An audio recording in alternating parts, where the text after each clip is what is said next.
Hello সবাইকে। তো তোমরা সবাই কেমন আছো? আশা করছি তোমরা সবাই খুব ভালো আছো, আর আমিও কিন্তু বেশ ভালো আছি। তো চলো তাহলে আজকে ভিডিওটা স্টার্ট করা যাক। সো আজকে হচ্ছে কি রূপমের হ্যাপি বার্থডে।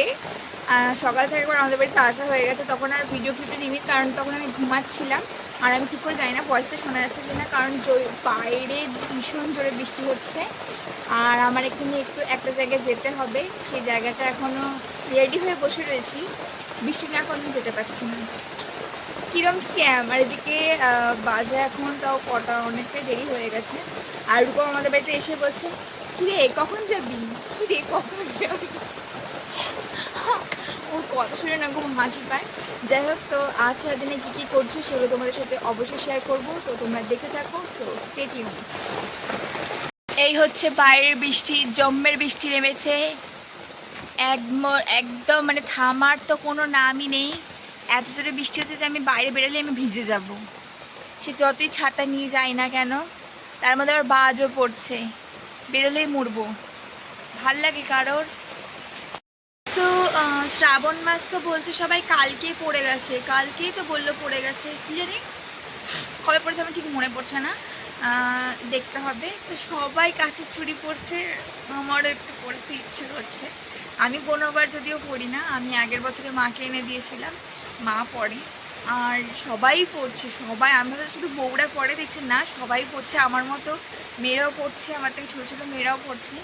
আমার একটু কেমন মানে মানে কেমন কেমন লাগবে পড়বো, যে সবাই বলছে পড়ে নাকি পজিটিভ জিনিস হচ্ছে। যাই হোক, আর আমার এখন প্রচণ্ড সময় খারাপ যাচ্ছে, সত্যি কথা একদমই। তো দ্যাটস আমি ভাবলাম যে চলো তাহলে আমিও একটু পড়ি, দেখি। দেখেছো কেমন মেঘ ডাকছে? তাহলে আমিও একটুখানি পড়ি, দেখি যদি পজিটিভ কিছু পাওয়া যায় কিনা, বা পজিটিভ কিছু হয় কিনা। তো সেই কারণে চলো। সো গাইজ, তুমি বিশ্বাস করবে কিনা জানি না, তোমরা বৃষ্টি পড়ার পরে মরণের রোদ উঠছে, আর তাই জন্য আমি সানগ্লাসটা নিয়ে আনিয়েছি। তাই জন্য তারপরে কিন্তু এখানে দেখে অনেকেই ভাববে যে ফার্স্টে বৃষ্টি হচ্ছিলো শুনতে পাচ্ছিলো, তারপরে আবার রোদ, যে হ্যাঁ কিছু করেনি, এমন রোদ উঠেছে বলার মতো না। আর তার মধ্যে আমি ছাতাটা নিয়ে নিই, কারণ ছাতা নিলে আবার সানগ্লাস পরলে আমার ঠিক কেমন কেমন একটু লাগে।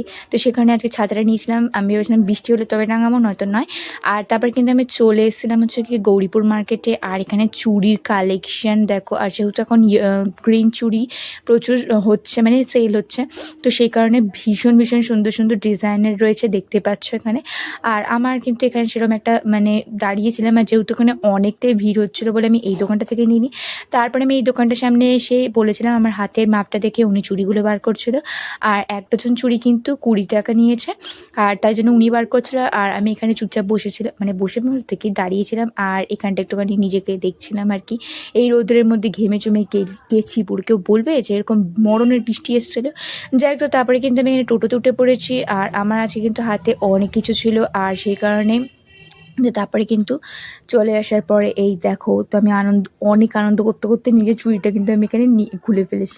তো এই হচ্ছে গিয়ে আমার চুড়ি, এটা একটুখানি আমি পরবো, এখনই পরে নিতে, আবার পরে চান করবো।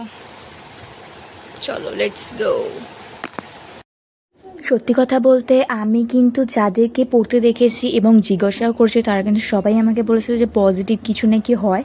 আর যেহেতু আমার সময়টা ভীষণই পরিমাণে খারাপ চলছে, তো সেই কারণে আমি আরও উল্টে পড়ে নিয়েছি। আর বেশিরভাগই যারা মানে যাদেরকে জিজ্ঞাসা করছেন যে সত্যি হয়েছে, বলছে হ্যাঁ তুমি পড়ো, তুমি তাহলেই বুঝতে পারবে। তো যাই হোক, তো তারপরে কিন্তু আমি স্নান করে এখানে খেয়ে নিয়েছিলাম খাবার। আর এইখানে কিন্তু ডেকোরেশন চলছে, আর শুভ্লাদি কিন্তু আমাদের 1 টাকাও দেয়নি, ফ্রিতে ডেকোরেশন করে নিয়েছে, ভাবা যায়, মাইয়াপুর শিয়ানা আছে। যাই হোক, তো তারপরে কিন্তু এখানে আমরা ফ্রিতে একদম ডেকোরেশন সুন্দর করে কইরা দিছি, দেখতেই পাচ্ছ। যাই হোক, তো তারপরে কিন্তু এখানে সুন্দর করে আর হ্যাপি বার্থডে যে লেখাটা বলছিলাম, এই লেখাটা একদম টাঙিয়ে পাঙিয়ে দিয়েছি, সুন্দর লাগছে দেখতে। আর আমি তো ধান্দা করেছিলাম যে হ্যাঁ হ্যাঁ বেলুনটা ফোলা না ফোলা, আমি তো বাড়ি যাওয়ার সময় বেলুন নিয়ে নেবো। তো যাই হোক, তো তারপরে কিন্তু সাজানো হয়ে গিয়ে তারপরে আমরা একটুখানি রেস্ট নিচ্ছিলাম, কারণ আমরা অনেকটাই হাঁপিয়ে গেছিলাম, কারণ সন্ধ্যের পর থেকে আমরা এসব করতে শুরু করে দিয়েছিলাম। আর বিশ্বাস করো গাইস, রূপমের মা একটা ফোটাও কিন্তু আমাদের হাতে হাতে আসেনি, ও শুধু ড্যাং ড্যাং করে বাড়ির কাজ করেছে যদিও, তারপরে আমরা করেছি। তারপরে আমরা বলতে আমি, ওর মাসি, তারপরে আরও সবাই মিলে ছিল। তো যাই হোক, তারপরে এই বিড়ালটা কিন্তু আমি কোলে নিয়েছিলাম আর চোখটা দেখেছি পুরো ক্রাশ খেয়ে গেছিলাম। তারপরে কিন্তু আমি এখানে বাড়ি এসে রেডি হয়েছিলাম আর মা বলছে যে তুই কি পাগল হয়ে গেছিস, যে এরকম কেক ফেক মাখামাখি করবে, চুলমুল খুলে যাস না, তোর পুরো সব নষ্ট করে দেবে। তারপরে একটা ভয়ও পাচ্ছিলাম যে আমি যদি এরকম সাদা ড্রেসটা পরে যাই তাহলে তো আমার আরও খারাপ হয়ে যাবে অবস্থা। যাই হোক, তো তারপরে আমি ওই কষ্টে চুলটা বেঁধে নিয়ে তারপরে এসলাম সাদা জামাটা পরে। আর তারপরে ওইখানে কেক কাটা হবে আর রূপমদের বাড়ির যে গোপাল ঠাকুরটা ওটা ওই ঘরে থাকবে, তা তো হয় না, তার জন্য কিন্তু ওকে টেবিলে নিয়ে চলে এসেছিলো। আর এটা হচ্ছে গিয়ে রূপমের এগলেস কেক, আর এটা ভ্যানিলা ফ্লেভারের ছিল। আর কারণ ভ্যানিলা ফ্লেভার ভীষণই পছন্দ রূপমের, তো সেই কারণে। আর এই হচ্ছে গিয়ে স্পার্কেলটা, প্রত্যেকবারের মতনই এরকম না জন্মদিনের সময় বা কিছু এরকম ধরতে চায় না, মনে হয় কি মানে লোকটার মুখে গুঁজে দিয়ে আসি। যাই হোক, কিন্তু অনেক কষ্ট তারপরে কিন্তু জ্বলেছিল। বাবা তুই তো একা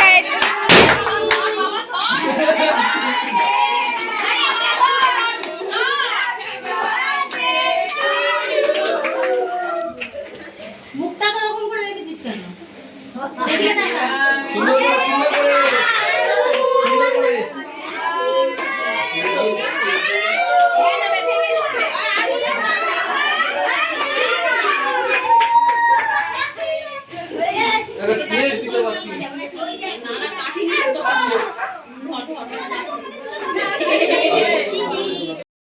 পাগলামো করছে।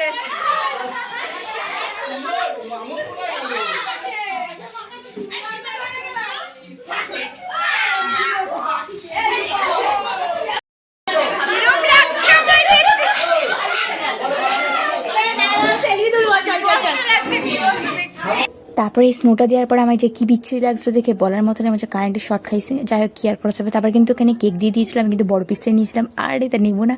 তো যাই হোক, তো তারপরে কিন্তু বাচ্চাদেরকে খাইতে বসিয়ে দিয়ে তারপরে কিন্তু আমরা নিয়েছিলাম, মানে আমরা বসে পড়েছিলাম। তারপর ফার্স্টে দিয়েছি গেছে কি সুন্দর একটা ফুল মার্কা প্লেট, আর তারপরে হচ্ছে জলের বোতল। চলো মেনুতে আসা যাক। আর ফার্স্টেই বলে রাখি, খাবার দাবার কিন্তু জাস্ট অসম ছিল, কারণ আমাদের এখানে যে নাম করা ক্যাটারার আছে তাদেরকে দিয়ে করিয়েছিলাম। আর সেটা হচ্ছে গিয়ে ফার্স্টেই বলে রাখি, দিয়েছিল হচ্ছে ডিমের টেবিল আর স্যালাড, আর সস ছিল না। আর আমি অর্ডার করে বলেছিলাম, যেহেতু রাধাদা পরিবেশন করেছিলাম, আমাকে বলেছিলাম যে দেখ আমাকে পেঁয়াজটা বেশি করে দিবি, আমার শসাটা পছন্দ না। তাও আগে শসাটা দিয়েছিল, শসাটা আমি সাইডে করে রেখেছি। গিয়েছিলো ফ্রাইড রাইস আর চিকেন কষা। আর আমি এখানে ভিডিওটা অন করে এতক্ষণ কী বলছিলাম বলার মতোটা, তারপরে ভাবলাম, তারপরে মনে পড়েছিল যে হ্যাঁ আমি তো বলছিলাম যে আমাকে লেগ পিস দিবি, আর যেহেতু আমি মাংস সেরকম খাই না, তো সেই কারণে আমি লেগ পিস দিয়ে 2 পিস মতো মাংস খাই, তারপরে বাকিটা গ্রেভি দিয়ে। গ্রেভি কি, হ্যাঁ ঝোল, ঝোল ঝোল বলতে শেখো। তো যাই হোক, তো তারপরে ঝোল দিয়ে কিন্তু আমি এখানে খেয়ে নেবো, তো সেই কারণে। আর এইখানে কিন্তু খাবার দাবার সত্যি কথা বলতে অসাম ছিল, প্রত্যেকবারের মতো যতবার যেসব জায়গায়, মানে আমাদের আর্ধেক জায়গাতেই ওনাকেই বলা হয়। তো যাই হোক, তারপরে আমার এরকম অবস্থা হয়েছে, চাটনি পাঁপড় মিষ্টি ছিল, আর ওই দিক থেকে এই মাংসটা আমাকে রিনি তুলে দিয়েছে, কোনো মানে আছে, নিজে খাইনি তুলে দিয়েছে। আর পায়েস মিষ্টিটা খাইনি, পায়েসটা একটুখানি খেয়েছিলাম, দেন তারপরে বাড়ি চলে এসেছিলাম। আর পাশের যে হাড় মাংসগুলো ছিল সেগুলো কিন্তু আমি কুকুরকে দেওয়ার জন্য সব আমরা প্লেটে করে নিয়েছিলাম। তো যাই হোক, তো এই ছিল আজকের ভিডিওটা, কেমন লাগলো তোমরা জানিও। দেখা হচ্ছে একটা নেক্সট ভিডিওতে। সো টাটা সবাইকে, বাই বাই।